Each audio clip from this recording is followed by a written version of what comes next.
एक ऐसा नेता जो चाहता तो बन जाता भारत का प्रधानमंत्री, लेकिन नहीं बना। और वो नेता जिन्होंने बीजेपी को दिया कमल का चुनाव चिन्ह। बात हो रही है लाल कृष्ण आडवाणी की। तारीख के इस सेगमेंट में आडवाणी की बात इसलिए क्योंकि आज उनका जन्मदिन है।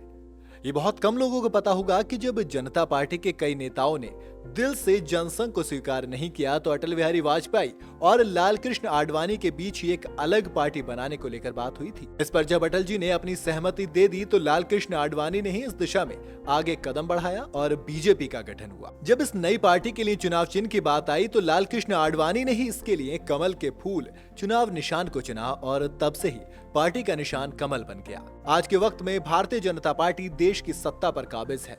लाल कृष्ण आडवाणी भारतीय जनता पार्टी के वरिष्ठ नेता हैं। भारतीय जनता पार्टी को भारतीय राजनीति में एक प्रमुख पार्टी बनाने में उनका योगदान सर्वोपरि कहा जा सकता है। वो कई बार भाजपा के राष्ट्रीय अध्यक्ष रह चुके हैं।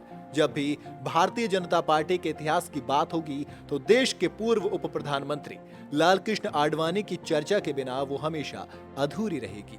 तो चलिए आज आडवाणी के जन्मदिन के खास मौके पर उनके कुछ किस्से हम आपको सुनाते हैं। लाल कृष्ण आडवाणी का जन्म भारत के सिंध प्रांत में 8 नवंबर 1927 को कृष्णचंद डी आडवाणी और ज्ञानी देवी के घर पर हुआ था। लाल कृष्ण आडवाणी भारतीय जनता पार्टी के सह संस्थापक और सीनियर राजनेता हैं। आडवाणी 10वीं और 14वीं लोकसभा में प्रतिपक्ष के नेता रहे।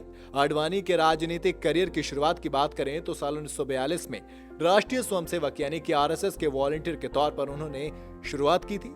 साल 1951 में श्यामा प्रसाद मुखर्जी ने आरएसएस के साथ मिलकर जिस राजनीतिक पार्टी भारतीय जनसंघ की स्थापना की थी उसमें आडवाणी सदस्य के तौर पर जुड़ गए थे।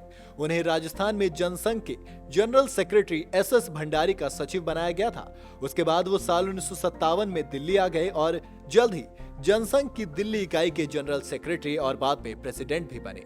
जनसंघ में अलग अलग पदों पर काम करने के बाद लाल कृष्ण आडवाणी को कानपुर सेशन के दौरान पार्टी की कार्यकारिणी की बैठक में अध्यक्ष बनाया गया। अध्यक्ष के तौर पर आडवाणी ने पहली बार कार्यवाही करते हुए जनसंघ के संस्थापक सदस्य बलराज मधोक पर पार्टी हितों के खिलाफ काम करने के आरोप में कार्यवाही करते हुए उन्हें निलंबित कर दिया। आडवाणी साल 1976 से लेकर साल 1982 तक गुजरात से राज्यसभा के सदस्य रहे। इंदिरा गांधी की तरफ से देश में लगाए गए आपातकाल के बाद जनसंघ और कई दूसरे विपक्षी दलों का जनता पार्टी के तौर पर उभार हुआ।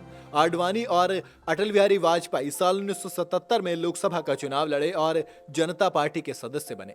इंदिरा गांधी की तरफ से लगाए गए आपातकाल के विरोध में खड़े हुए कई राजनेताओं और अन्य दलों के कार्यकर्ताओं ने मिलकर जनता पार्टी का गठन किया। साल 1977 में हुए चुनाव के बाद केंद्र में Congress Sangathan, Swatantra party, socialist party of India, Jansangh और लोकदल की मदद से सरकार बनी।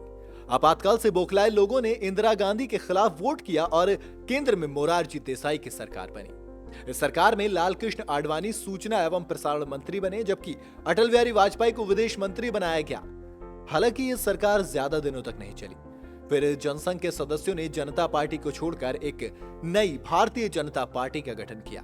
हालांकि शुरुआत में पार्टी को सिर्फ 2 सीटें ही आई, लेकिन हिंदुत्व के मुद्दे पर भारतीय जनता पार्टी को 2 सीटों से 182 सीटों तक पहुंचाने में वो लाल कृष्ण आडवाणी ही थे जिनका योगदान बहुत महत्वपूर्ण था। साल 1980 में भारतीय जनता पार्टी की स्थापना के बाद साल 1986 तक लाल कृष्ण आडवाणी पार्टी के महासचिव रहे।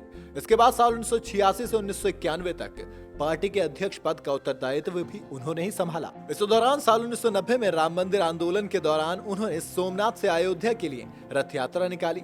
हालांकि आडवाणी को बीच में ही गिरफ्तार भी कर लिया गया, पर इस यात्रा के बाद आडवाणी का राजनीतिक कद और बड़ा हो गया।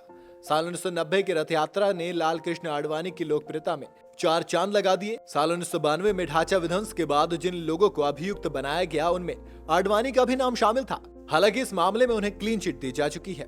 राम मंदिर आंदोलन के दौरान देश में सबसे ज्यादा लोकप्रिय नेता होने के बाद भी और संघ परिवार का पूरा साथ होने के बावजूद आडवाणी ने साल 1995 में वाजपेयी को प्रधानमंत्री पद का दावेदार ऐलान करके सबको हैरानी में डाल दिया था। उस वक्त आडवाणी खुद प्रधानमंत्री बन सकते थे, लेकिन आडवाणी ने कहा कि भाजपा में वाजपेयी से बड़ा नेता कोई नहीं है। 50 साल तक वो वाजपेयी के साथ नंबर 2 बनकर रहे। 50 साल से ज्यादा के राजनीतिक जीवन के बावजूद आडवाणी पर कोई दाग नहीं लगा और जब साल 1996 के चुनावों में पहले कांग्रेस के नरसिम्हा राव ने विपक्ष के बड़े नेताओं को हवाला कांड में फंसाने की कोशिश की थी, उस वक्त आडवाणी ने सबसे पहले इस्तीफा देकर कहा कि इस मामले में बेदाग निकलने से पहले चुनाव नहीं लड़ेंगे और साल 1996 के चुनाव के बाद वो मामले में बरी हो गए। तो ये थी लाल कृष्ण आडवाणी की कहानी। राजनीति के शिखर पर पहुंचे लाल कृष्ण आडवाणी को साल 2015 में देश के दूसरे सबसे बड़े सिविलियन अवार्ड पद्म विभूषण से सम्मानित किया गया। इसके अलावा उन्होंने देश के 7वें उप प्रधानमंत्री के तौर पर अटल बिहारी वाजपेयी सरकार में अपनी सेवाएं भी दी। वो साल 1998 से लेकर 2004 तक राष्ट्रीय जनतांत्रिक गठबंधन की सरकार में गृह मंत्री भी रहे। उनके जन्मदिन के खास मौके पर कैसी लगी आपको ये कहानी, हमें कमेंट में जरूर बताएं और ऐसे तमाम किस्से कहानियों के लिए जुड़े रहें न्यूज़ बुक के साथ।